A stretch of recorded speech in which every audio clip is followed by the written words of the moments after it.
करें ताकि हमारा रब हमसे राजी हो, हमारा पालनहार हमसे राजी हो जाए। अल्लाह इरशाद फरमाता है, फ़अम्मा मन तग़ा व आतरल हयातद दुनिया फ़इन्नल जहीम हियल मअवा। वो लोग जिन्होंने सरकशी की, जी, रब की नाफरमानी की, शराबों की पौवे लगाकर नशे में मस्त रहे, वो लोग जो माँ बाप को सताते रहे, मुस्तफा करीम की सुन्नतों को ठुकराते रहे, अल्लाह फरमाता है जिन्होंने सरकशी की, रब की नाफरमानी की, अल्लाह वहदहु ला शरीक के अहकामों को तोड़ा, उनका ठिकाना जहन्नम है, उनका ठिकाना जहन्नम है।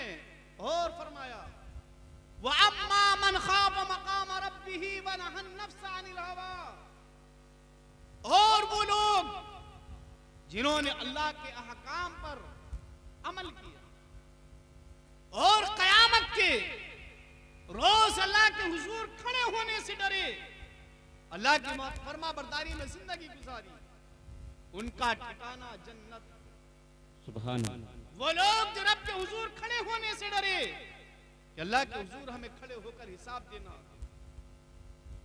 और तौबा की गुनाहों से बचते रहे, उनका ठिकाना क्या है? जन्नत है। हदीस पाक में आया, मेरे आका इरशाद फरमाते हैं कयामत के रोज, कयामत के दिन जब कोई किसी का पुरसान हाल ना होगा, अल्लाह वहदहु ला शरीक जब तक अपने बंदे से 5 सवाल ना फरमा लेगा, 5 सवाल ना कर लेगा, इस बंदे के कदमों को हिलने ना दिया जाए। अल्लाह के हुजूर बंदा खड़ा होगा, रब की अदालत में खड़ा है, इसके कदमों को हिलने नहीं दिया जाएगा जब तक इससे 5 सवाल ना कर लिए जाएंगे। कितने सवाल? 5 सवाल। पहला सवाल होगा, बंदे हमने तुझे जवानी अता फरमाई, जवानी जिंदगी में बहुत अजीम नेमत है, जवानी यकीनन वो नेमत है जो पूरी जिंदगी में जवाब ही नहीं है। इस नेमत इंसान अक्सर गुनाह जवानी में करता है, इंसान अक्सर मेहनत जवानी में करता है, इंसान के दिमागी मामला जवानी में दुरुस्त होते हैं। तमाम चीजों पर जब गौर करेंगे तो पूरी जिंदगी में जवानी बेमिसाल बेमिसाल नजर आएगी। अल्लाह फरमाएगा, बंदे मैंने जवानी दी थी, जवानी को कहां गुजार कर आया? क्या मजनू बनकर तो जिंदगी नहीं गुजारी? क्या पूरी पूरी रात मोबाइल चलाकर गंदी गंदी तस्वीरें, गंदी गंदी बातें मोबाइल के सामने तो नहीं देखता रहा? इंसान कहीं ऐसा तो नहीं था तेरे पड़ोस में इज्जतें लुट रही थी, एक तेरी बहन के नाम पर इज्जतें लूटी जा रही थी और तू अपनी जवानी की उमंगों में मोबाइल के सामने पड़ा रहा, तू अपनी बहनों को डीजे के सामने नाचता हुआ देखता रहा।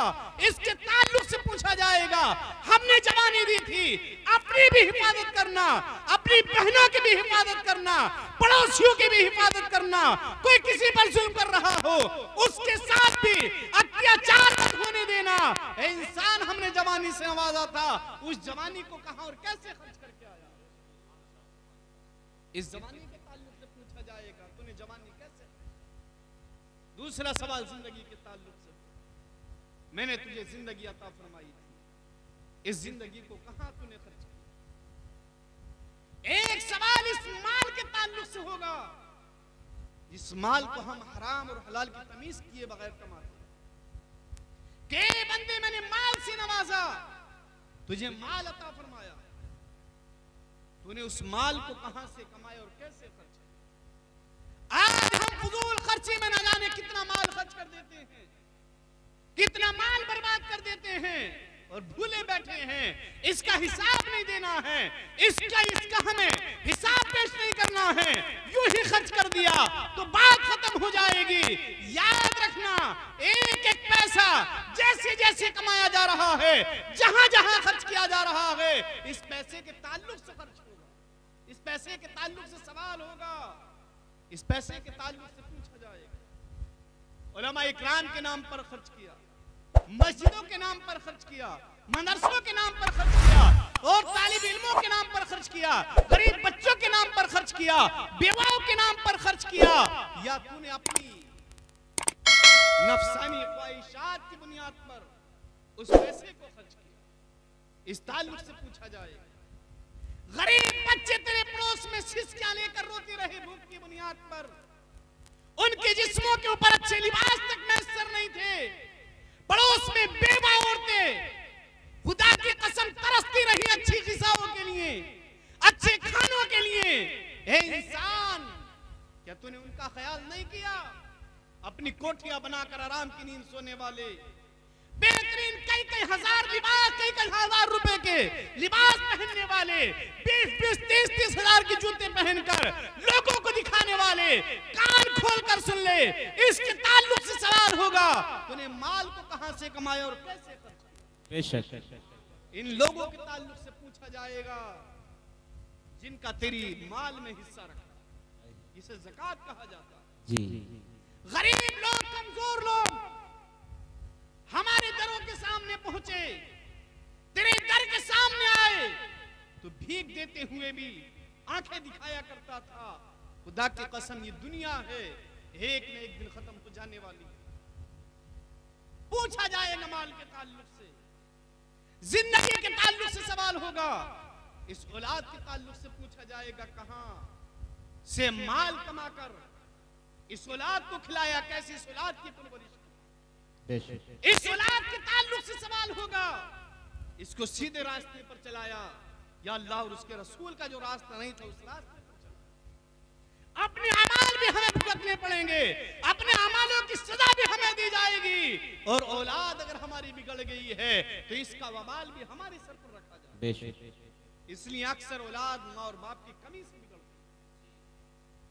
हमें अपनी जरूरत है इस्लाह की, हमें जरूरत है आज इस चीज की कि हम वो काम करें जिससे अल्लाह और उसका रसूल राजी। लेकिन वक्त गुजर जाने के बाद कुछ नहीं होने वाला, वक्त निकल जाएगा तो फिर काम बनने वाला नहीं है। आज हमारे पास टाइम है, आज हमारे पास वक्त है, तो खुदा की कसम हम अपने वक्त को कामयाब बना लेंगे तो हमारी दुनिया भी अच्छी हो जाएगी, आखिरत भी अच्छी हो जाएगी। आज हम कहते हैं हमारे पास माल बहुत, हमारे यार दोस्त बहुत है, हमने तो देखा है कि ना कोई दोस्त काम आता है, ना कोई रिश्तेदार काम आता है, ना कोई यार काम आता है। ये तो दुनिया है दुनिया, आखिरत का मामला तो अलग का है। आप पलट कर देखें सन 2021 को, खुदा की कसम जब कोरोना की लहर आई थी, दुनिया में धमाका सा हुआ था, पूरी दुनिया में हाहाकार मचा हुआ था, कोई किसी का पुरसाने हाल नहीं था, दोस्त दोस्त से कतरा रहा था, यार यार से मुंह मोड़े हुए था। हमने तो यहाँ तक सुना है कि वो औरत जब उसका शोहर घर से निकलता है और कहता है मैं दूसरे मुल्क जा रहा हूँ कमाने के लिए, बीवी बच्चों की खातिर अपने मुल्क को छोड़ने की तैयारी करता है, तो यही औरत होती है, सामने पहुंचती है और कहती है मेरे शोहर मैं आपको जाने नहीं दूंगी, अगर मैं चटनी से खाकर गुजारा करूंगी तो मुझे मंजूर है, परेशानी में वक्त गुजरेगा मैं गुजार सकती हूँ, लेकिन अपने से मैं जुदा होने नहीं दे सकती हूँ। काहे मेरी खातून, ए मेरी बीवी, मैं तेरे लिए जा रहा हूँ, मैं तेरे लिए जेवर भेजूंगा, पैसा भेजूंगा, ऐशो आराम की जिंदगी गुजरेगी, बेहतरीन कोठियों में बेहतरीन कोठियों में वक्त गुजरेगा। बीवी ने कहा कुछ भी हो मैं जाने नहीं दे सकती हूँ। चंद ही महीने गुजरे थे या चंद दिन गुजरे थे, हमने सुना उसके उसी शोहर को जिसकी ममता, जिसकी बीवी की ममता उसके पांवों में बेड़ियां डाल देती है, वो दूसरे मुल्क जाने से रुक जाता है। उसी की बीवी ने जब सुना मेरे शोहर को कोरोना हो गया है, घर के अंदर जब लाकर रखा गया, तो यही औरत कहती है, यही खातून कहती है इसको घर से निकाल दिया जाए, इसका इस घर में कुछ हिस्सा नहीं है। ताज्जुब है, मकान इसका है, बीवी इसकी है, बच्चे इसके हैं, लेकिन घर में फिर भी नहीं रखा जा रहा है, घर से निकाला जा रहा है। औरत कहती है कि मैं इस घर में नहीं रह सकती, या तो ये इस घर में रहेगा या मैं इस घर में रहूंगी। आप देखें तो सही, दिल पर हाथ रख के सोचे तो सही, भाई काम नहीं आ रहा है, दोस्त के काम नहीं आ रहा है, हद तो ये हो चुकी है, बीवी भी काम नहीं आ रही है, बच्चे भी मुंह मोड़े खड़े हुए हैं। ये दुनिया का नजारा आपने देखा है, आखिरत का नजारा तो वो है जिसके ताल्लुक से मेरा और तेरा रब इरशाद फरमाता है, फइज़ा जाअतिस साख़्ख़ा यौम यफ़िर्रुल मर्उ मिन अख़ी व उम्मिही व अबी व साहिबतिही व बनी। मेरा रब इरशाद फरमाता है, जब आएगी कान फाड़ देने वाली चिंगाड़, उस वक्त का हाल ये होगा, भाई भाई से भाग रहा होगा, माँ बेटे से मुंह मोड़े हुए होगी, माँ बेटी के काम नहीं आएगी, बाप बेटे के करीब नहीं जाएगा, दोस्त का नहीं होगा, कोई किसी का पुरसाने हाल नहीं होगा। आज इंसान कहता है मैं तेरे लिए अपनी इज्जत लुटा दूंगा, माल लुटा दूंगा, लेकिन कयामत का मंजर रब यूं इरशाद फरमाता है, 25वां पारा है, यौम ला युगनी मौलन अब मौलन शैअन वला हुम युनसरून। वो दिन तो वो दिन होगा जब कोई दोस्त किसी के काम नहीं आएगा। आज गाल गले में बाहें डालकर हम घूमते जरूर हैं, हाथों में हाथ डालकर हम वादे बहुत करते हैं, लेकिन वादे तो दुनिया तक पूरे होते हैं, खुदा की कसम आखिरत तक कहां से पूरे हो पाएंगे जी। दुनिया के अंदर भी आप देखें, जब आपका कोई गरीब रिश्तेदार चारपाई पर सिसकियां ले रहा हो, देखें मालदार लोग कितने उसके घर पहुंचते जी, उसके घर मालदारों के कदम नहीं पहुंचते, चाहे रिश्तेदार हो या पड़ोसी हो, वो सिसकियां लेकर इस दुनिया से चला जाता है। मियां सच्चाई तो ये है कि नमाज जनाजा में भी गरीब आदमी के कम इंसान हुआ करते। दुनिया का माहौल है ये। आखिरत में तो जिसके ताल्लुक से रब ने इरशाद फरमाया, बाप के काम नहीं आएगी, माँ बेटे के काम नहीं आएगी। दुनिया में सबसे अजीम नेमत तो माँ ही है। माँ से बढ़कर कोई मोहब्बत नहीं करता, लेकिन कयामत के रोज माँ औलाद से मुंह मोड़ लेगी और कहेगी तू मेरी औलाद ही नहीं है, मैंने कोई औलाद ही नहीं जनी थी दुनिया में। अल्लाहु अकबर। हर एक को अपने अपने कब्र में सुना है।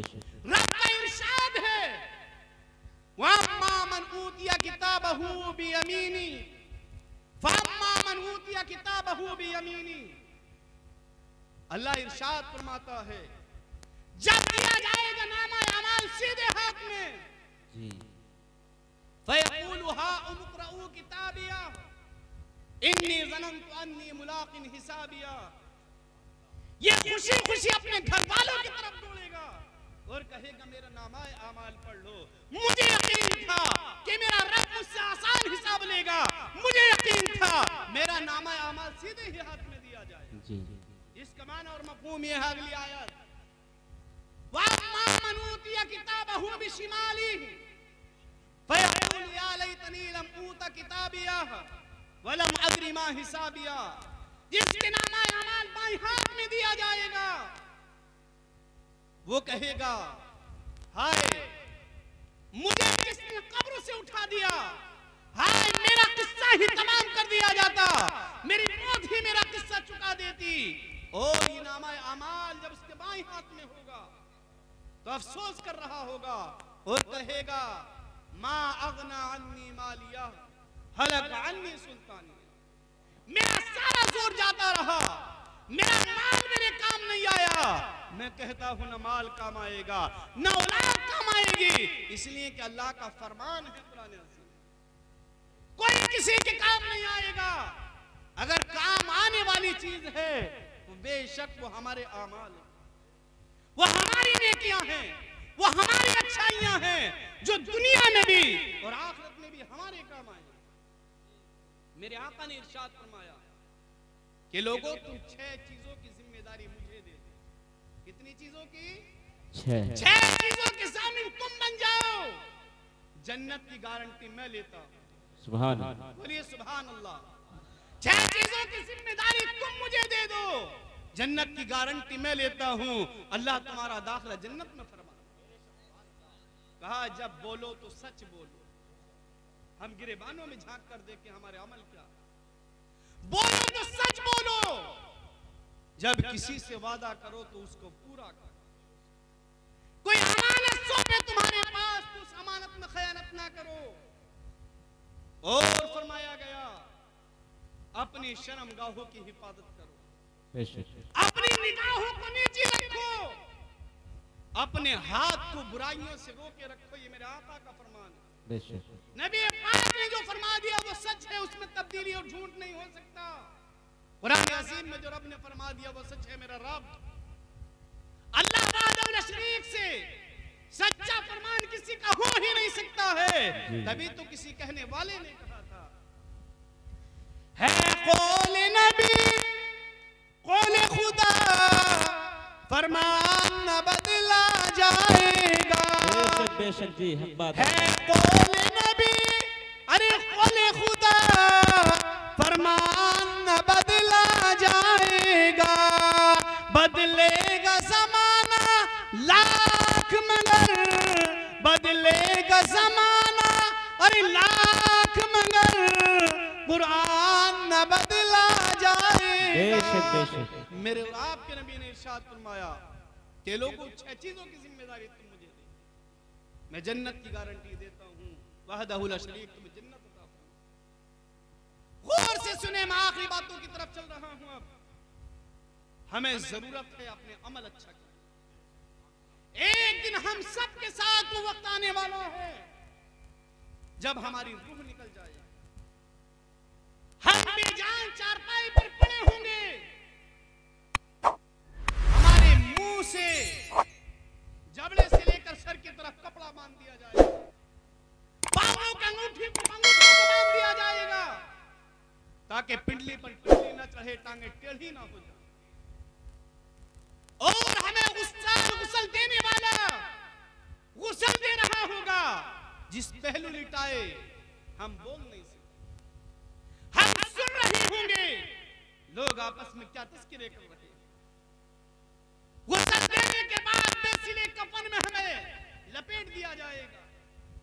हम इतने बेबस होंगे, आज हर कहीं को हम बहुत जल्दी में पहुंच जाते हैं, लेकिन हाँ खुदा की कसम हम ऐसे बेजान पड़े होंगे कब्रिस्तान तक भी हम दूसरों के कांधों पर चलकर पहुंचे।